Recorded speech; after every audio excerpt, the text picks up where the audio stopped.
Russian rescuers have now pulled 19 dead bodies from the rubble of a collapsed apartment block in the city of Magnitogorsk. The death toll rose from 40 to 19 on Wednesday, and 27 people are missing. The condition of an 1-month-old boy rescued on Tuesday is serious, but not life-threatening. He is in a Moscow hospital and will not undergo surgery for now. Officials believe a death leak was to blame for Monday's blast. A day of mourning is being marked in Magnitogorsk, in the Urals region, about 695千米 1,053 miles east of Moscow.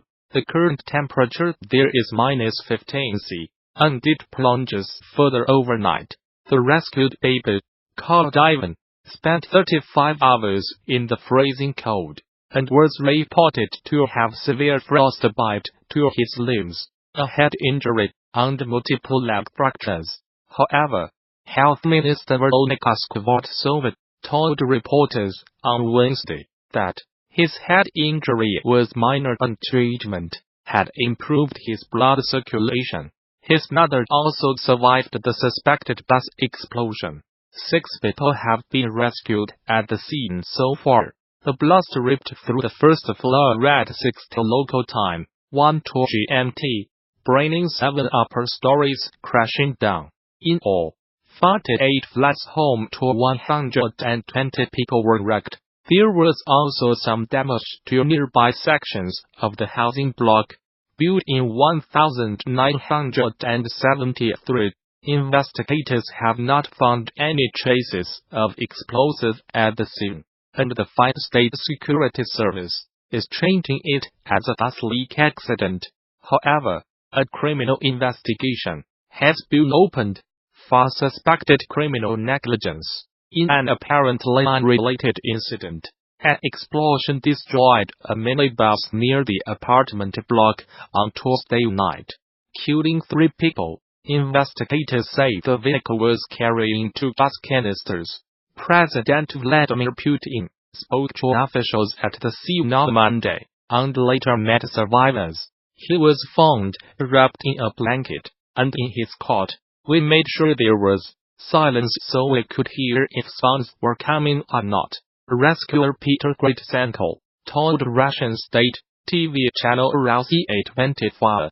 One of the rescuers in our group, Andrei Valman, heard a child crying near the adjacent apartment block, near the part that was still standing. After that, we stopped all our equipment in order to make sure again, and listened. When we said, quiet, the baby reacted and went quiet too. When we said, where are you? She started to react again. When we were certain, the head of our center, who is more experienced, said, this is where we will work, and told us to start removing the rubble.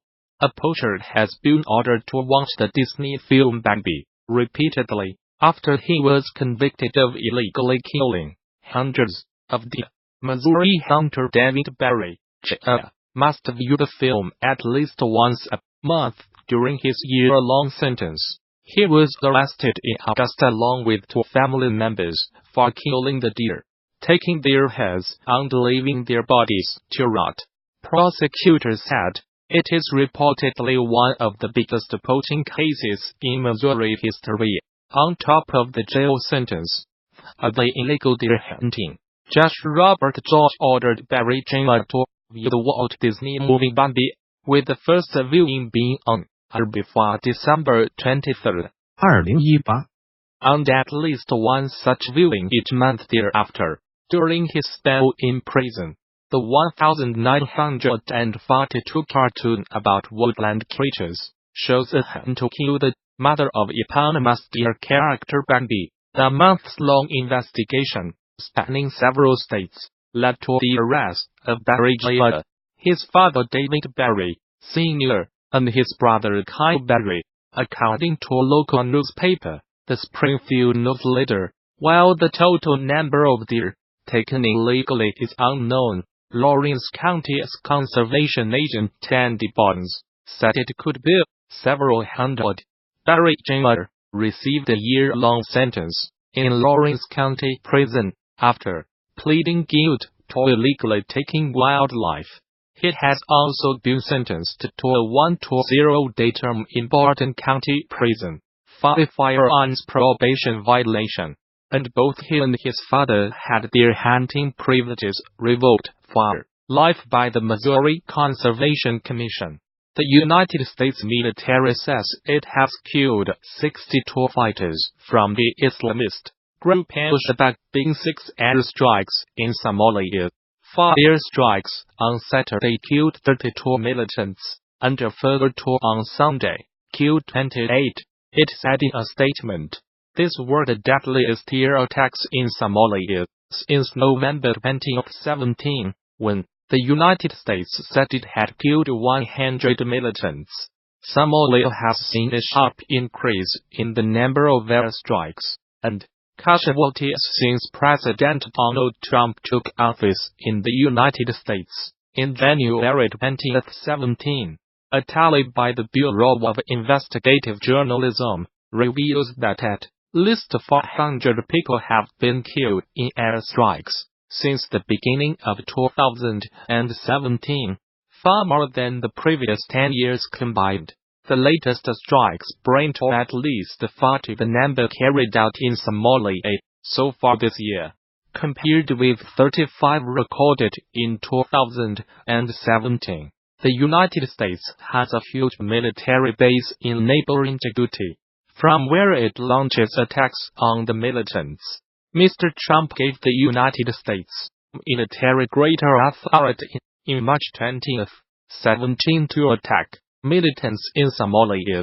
Traditionally, United States presidents have been wary of intervening in Somalia since Special Forces soldiers died fighting militias in the capital Mogadishu in 1993, a battle dramatized in the film Black Hawk Down.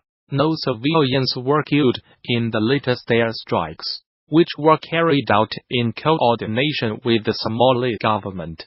The United States military said, alongside our Somali and international partners, we are committed to preventing Al-Shabaab from taking advantage of safe havens from which they can build capacity and attack the people of Somalia. The United States Africa Command said, Al-Shabaab, which is linked to Al-Qaeda, has not yet commented on the latest strikes. Somalia-based security think tank the Higher Institute said in a report published in November that Al-Shabaab had been forced to change tactics following the upsurge in airstrikes. The institute said the group was now conducting fewer mass attacks on military bases, but attacks on government offices and businesses which refused to pay its taxes had increased markedly. The United States State Department, in its most recent report on terrorism, described Somalia as a terrorist safe haven and said Al-Shabaab remained a threat. Despite suffering setbacks, the group retained control over large parts of the country and the ability to carry out high-profile attacks using suicide bombers, explosive devices, mortars, and small arms. The report added, a popular tourist attraction has become the latest Chinese company to show solidarity with Huawei's chief finance officer, Meng Wanzhou, who was arrested in Canada on 1 December.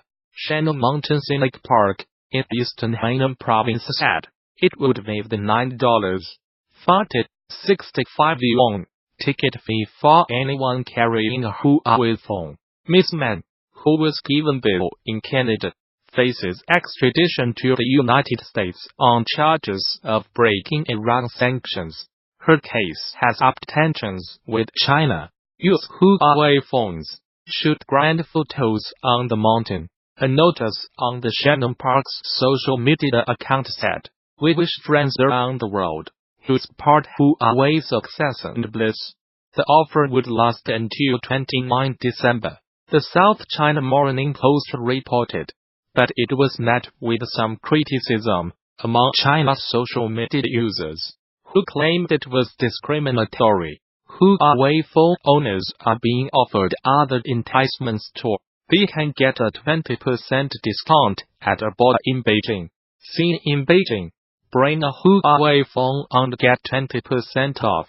Similar to this story we covered yesterday, https TQXL19YPQLPIC. Twitter.com Sokolov. End of Twitter post by @LuOceanG. At least one firm has threatened to penalize anyone buying Apple products. A few days ago, Manpad Shenzhen-based LED and display manufacturer offered subsidies to any employees buying Huawei phones. It also pledged to fine anyone who bought an Apple iPhone.